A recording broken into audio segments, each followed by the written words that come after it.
Jumpa lagi Jakarta Ibu TV. Ya, kali ini kita akan mereview bukan laptop yang ini. Ini laptop yang keren, tapi kita akan menggunakan laptop ini untuk mereview apa yang ada di dalamnya. Ya, yang akan kita bahas adalah prosesor Intel terbaru yang akhirnya hadir untuk laptop gaming high performance. Ini adalah Tiger Lake H atau yang dibilang versi H45 karena TDP-nya 45 watt. Ini bukan yang 35 yang sebelumnya ya. Ini adalah prosesor baru untuk laptop gaming yang menggunakan litografi 10 nanometer spesial dari pabrik Intel sendiri.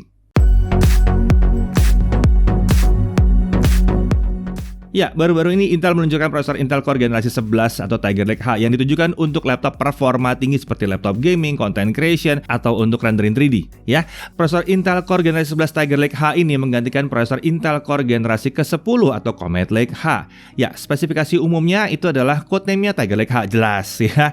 Pabrikasinya atau litografinya 10 nanometer superfin. Yang lama itu pakai 14 nanometer. Dan ini adalah 10 nanometer yang datang dari pabrik Intel sendiri. Jadi bukan dari pabrik luar seperti TSMC atau Samsung, bukan, ini dari pabrik Intel sendiri.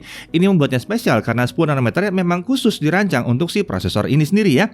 Nah, memorinya sudah support DDR4 3200. Kalau sebelumnya di 2933. Nah, untuk PCI Express lainnya sekarang udah bertambah menjadi 20 lane dan dia dilengkapi dengan Intel UHD Graphics yang menggunakan basis Intel Xe architecture. Jadi ini bukan UHD Graphics biasa. Nanti kita tes ya. Kemudian Thunderbolt 4 sudah ada otomatis karena dia Gen 11, jadi dia punya dukungan Thunderbolt 4 secara native. Lalu ada dukungan native Wi-Fi 6 dan Wi-Fi 6E ya, 6E. Mendukung juga fitur resizable bar, harus, kalau enggak graphic card nanti jadi nggak begitu leluasa ya digunakannya. Nah, saat video ini dibuat terdapat ada 5 prosesor Intel Core generasi 11 atau Tiger Lake H, yaitu yang pertama adalah Intel Core i9 11980HK. Dia memiliki configurable TDP sampai dengan 65 watt, 8 core, 16 thread. Maksimum turbo frekuensinya ada di 5 GHz dengan 24 MB Intel Smart Cache. Sebelumnya itu cuma 16, ini naik ke 24. Wow, ini gede banget naiknya. Dan harus diingat bahwa cache memory itu adalah harganya besar sekali. Itu komponen yang harganya besar dan memang menghasilkan performa yang besar. Kemudian dari sisi grafis dia menggunakan Intel UHD Graphics dengan 32 execution unit. Ingat, ini basisnya bukan Intel UHD yang dulu. Ini menggunakan yang basisnya Iris. Kemudian ada Intel Core i9 11900H. Ini yang kami tes sekarang. Kami tes bukan yang paling tinggi. Ini configurable TDP-nya sampai dengan 45 watt. Ini bukan yang 65 ya. 8 core, 16 thread, maksimum turbo frekuensinya di 4,9 GHz. Sama, dia juga menggunakan 24 MB Intel Smart Cache. Lalu Intel UHD grafiknya juga sama di 32 execution unit. Kemudian untuk Core i7 ada namanya Core i7 11800H. Configurable TDP-nya sampai 45 watt, 8 core, 16 thread juga, maksimum turbonya di 4,6 GHz dengan 24 MB Intel Smart Cache juga, dan UHD grafiknya sama di 32 execution unit. Kemudian ini yang menarik, di Core i5 ada 11400H, configurable TDP sampai dengan 45 watt juga. Nah, dia sudah memiliki 6 core 12 thread. Kalau dulu 3 dari 4 prosesor Core i5 generasi ke-10 itu masih 4 core 8 thread. Ya, bahkan H35 itu masih 4 core 8 thread. Ini sudah 6 core 12 thread. Maksimum turbo frekuensinya 4,5 GHz dengan 12 MB Intel Smart Cache. Ini agak kecil memang ya, nggak tidak sebesar yang Core i7 dan Core i9. Intel UHD Graphics-nya pun bukan yang 32 execution unit, ini yang 16 execution unit. Lalu ada lagi Intel Core i5 11260H. Ini unik sekali. Configurable TDP-nya sama, sampai dengan 45 watt juga, 6 core 12 thread juga, maksimum turbonya ada di 4,4 GHz juga. Intel Smart Cache-nya juga 12 MB seperti versi Core i5 yang atasnya. UHD grafiknya juga sama, tapi kami berasumsi ini harganya harusnya lebih murah. Nah, kali ini kami menguji yang Core i9 11900H di laptop Asus Zephyrus S17GX703HS. Spesifikasinya, untuk prosesor tentunya sudah i9 11900H, untuk RAM 32GB DDR4 3200 dual channel tentunya, storage 3TB SSD M.2 NVMe PCIe RAID 0, jadi 3 kali 1 TB ya. Diskrete grafisnya dipakai Nvidia GeForce RTX 3080 laptop GPU yang kita pengujiannya nanti aja pada saat kita ngetes laptop secara keseluruhan, karena memang memang masih ada tuning lanjutan katanya ya. Ini sudah pakai 16 GB GDDR6, integrated graphics-nya tentu ada di Intel UHD Graphics. Kemudian untuk display dia menggunakan layar 17,3 inci 4K 120 Hz. Yang lucunya walaupun dia pakai layar 17 inci, tapi laptopnya tidak terasa seperti 17 inci, masih mirip sama 15,6 inci sebelumnya. Iya, tipis-tipis banget bezelnya. Oke, sebagai catatan, laptop yang kami gunakan ini masih pre-production sample. Jadi ini bukan unit retail. Jadi hasil pengujian yang kami tampilkan kali ini mungkin saja akan memiliki karakteristik berbeda dengan unit yang akan dijual ke pasaran. Pengujian dilakukan dengan mengaktifkan turbo mode di software Armoury Crate. Dan kami belum melanjutkan pengujian untuk grafiksnya karena memang katanya masih ada tuning lanjutan yang akan dilakukan oleh Asus. Jadi kita fokus ke bagian prosesornya aja. Oke, Cinebench R15 yang pertama kali multi-core, maksimum skornya kita lihat untuk Core i9 11900H itu ada di 2294 poin, nyaris 2300 poin. Ini gila sih tinggi ya, untuk Intel ini tinggi banget. Pendahulunya bahkan versi HK-nya yang harusnya lebih tinggi hanya di 1868 poin. Di sini terlihat bahwa versi H-nya aja udah lebih kencang 22,8% dibandingkan Core i9 10980HK. Kalau versi yang 11980HK-nya gimana ya? Sayangnya kita nggak pegang yang itu. Oke, sementara itu kalau dibandingkan dengan Ryzen 7 5800H, karena jumlah core sama kita bandingkan, itu mendapat 2186 poin. Ingat ya, kenapa kita bandingkan? Karena ini bukan i9 paling kencang, bahkan ini lebih mirip ke Core i7 sebenarnya. Kita belum dapat 11980HK yang harusnya lebih gila lagi karena limit TDP-nya lebih tinggi lagi. Oke, untuk single core kita bisa dapat di Core i9 11900H ini di 242 poin, tinggi banget. Sementara Core i9 10980HK yang dulu, ini HK ya, itu cuma 213 poin. Jadi performance per core-nya pun naik tinggi banget. Sementara itu kalau kita lihat AMD Ryzen 7 5800H, dia berada di 234 poin. Jadi ini sedikit lebih tinggi daripada yang Ryzen 7 5800H. Oke, tapi itu cuma Cinebench. Sudahlah, Cinebench nggak penting-penting amat sih sebetulnya ya. Itu cuma skor sintetik yang tidak menunjukkan bagaimana kalau kita tes di real life-nya. Oke, kita pakai langsung aja Blender ya di sini. Kita coba Blender dengan BMW 27 Scene ya, resolusi 1920x1080, render resolution di 50%. Untuk Core i9 11900H dapat 3 menit 5 detik saja, sudah selesai ya. Kalau pakai Core i9 10980HK yang harusnya kastanya lebih tinggi, ternyata cuma 3 menit 50 detik. Ini membuatnya jelas terlihat sekitar 19,5% lebih kencang. Harapan kita bisa nyoba 11980HK, harusnya bisa lebih kencang lagi ya.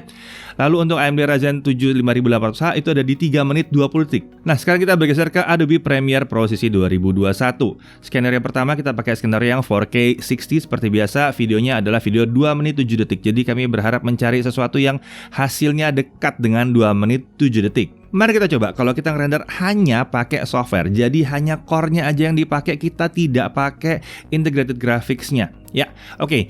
Hasilnya Core i9 11900H ini bisa menyelesaikan dalam waktu 7 menit 52 detik. Sementara itu Core i9 10980HK yang dulu itu cuma 9 menit 49 detik. Jadi ini core lawan core aja sudah jauh lebih kencang, nyaris 20% bahkan lebih kencang. Sementara itu ini mungkin satu-satunya pengujian RTX 3080, jadi kita gabungkan dengan RTX 3080 karena kelihatannya masih oke juga. Kita bisa melihat bahwa keduanya mendapatkan hasil yang kurang lebih sama di sekitar 1 menit 40-an detik. Nah, sekarang mari kita lihat kalau 1080p atau Full HD bagaimana ya. Source videonya sama. Dengan software only kita bisa melihat bahwa Core i9 11900H ini bisa menyelesaikannya dalam waktu 3 menit 12 detik. Ingat, ini belum pakai grafik sama sekali. 3 menit 12 detik. Intel Core i9 10980HK atau 10 Gen itu selesai dalam waktu 3 menit 41 detik. Terlihat di sini, lagi-lagi lebih kencang sekitar 13% di sini ya. Nah, sementara itu kalau kita pakai akselerasi dengan grafiksnya, kita bisa lihat bahwa hasilnya sama lagi. Mungkin ini yang dibilang Asus memang grafik yang masih di-tuning ya. Tapi masih sama, ini berarti kencang juga sih karena selesai dalam waktu kurang dari 40 detik. Nah, sekarang kita udah bilang bahwa kita akan nyoba Intel UHD Graphics yang ada di dalam prosesor yang satu ini, yang integratednya. Kita coba buat apa? Kita coba buat gaming mungkin. Kalian mungkin di jalan nggak mau gaming pakai Nvidia-nya, jadi biar irit gaming pakai UHD graphics. Kenapa nggak? Kalau dulu kan nggak mungkin ya, rasanya terlalu lamban.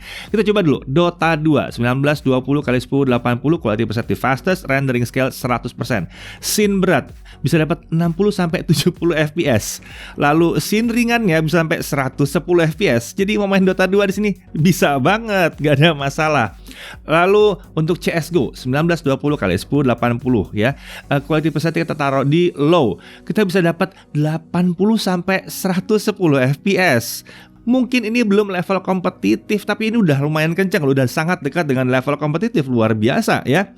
Jadi pakai integrated graphics saja jalan. Lalu GTA 5 1920x1080, iya ya, biasanya kita pasang 720p, ini enggak, 1920x1080.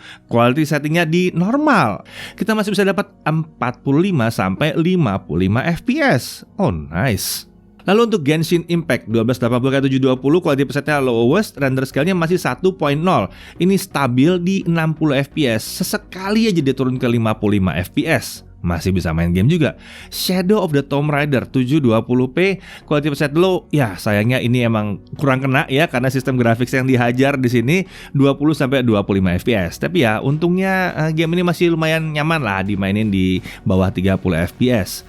Lalu kalau Valorant gimana? 1920x1080 quality percent low, kita dapat 90 sampai 140 fps di area yang terbuka ya. Nah, yang jelas kita bisa lihat di sini bahwa dengan integrated graphics aja game udah bisa dimainkan. Ini premisnya adalah kemungkinan sebetulnya kalau ada yang mau pasang hanya si prosesornya aja dengan laptop yang tipis, harusnya produsen bisa melakukannya. Jadi bisa aja ya, laptop tipis, satu prosesor doang, pakai external graphics saja karena ada Thunderbolt. Bisa juga kayak gitu ya. Nah, oke, mari sekarang kita lihat suhu kerjanya untuk laptop yang satu ini. Harus diingat bahwa ini adalah laptop Zephyrus. Jadi memang dia tipis, bukan laptop tebelnya ya. Nah, load Cinebench R15 kita loop 20 kali. Kita lihat bahwa suhu kerjanya itu fluktuatif ya memang. Setiap loopnya dimulai, dia akan lompat sebentar ke kisaran 90 sampai 94 derajat Celcius. Ini khas ROG banget, mengizinkan sampai suhu segini. Tapi dia langsung turun langsung. Biasanya masih ketahan di atas, tapi ini langsung bisa turun ke 72 sampai 82 derajat Celcius. Nah, untuk performa yang ditawarkan, yaitu R15 bisa di atas 2200 poin, suhu kerja seperti ini tergolong rendah sih sebenarnya. Dan ingat, laptop ini hanya 1,99 cm tebalnya. Ini luar biasa ya. Nah, kalau kita beralih ke ROG Zephyrus Duo 15 SE GX551 yang pakai Ryzen 7 5800H, prosesor ini juga mampu mendapatkan skor Cinebench R15 di atas 2000 dan tampaknya dia stabilnya itu di kisaran 85 sampai 89 derajat Celcius. Jadi terlihat di sini ya bahwa prosesor kencang dengan performa Cinebench R15 di atas 2000 poin itu karakter suhunya memang pada kedua laptop Asus ini hasilnya seperti itu. Nah, sekarang mari kita lihat suhunya kalau kita load pakai Blender ya. CPU rendering doang, jadi ini hanya CPU yang diberi beban kerja. Di awal rendering suhu prosesornya bisa mencapai ke kisaran 92 derajat Celcius. Ini kayaknya karena kipasnya belum kick in ya. Jadi kipasnya automatically masih diam dulu, begitu 92 baru kipasnya mulai kenceng.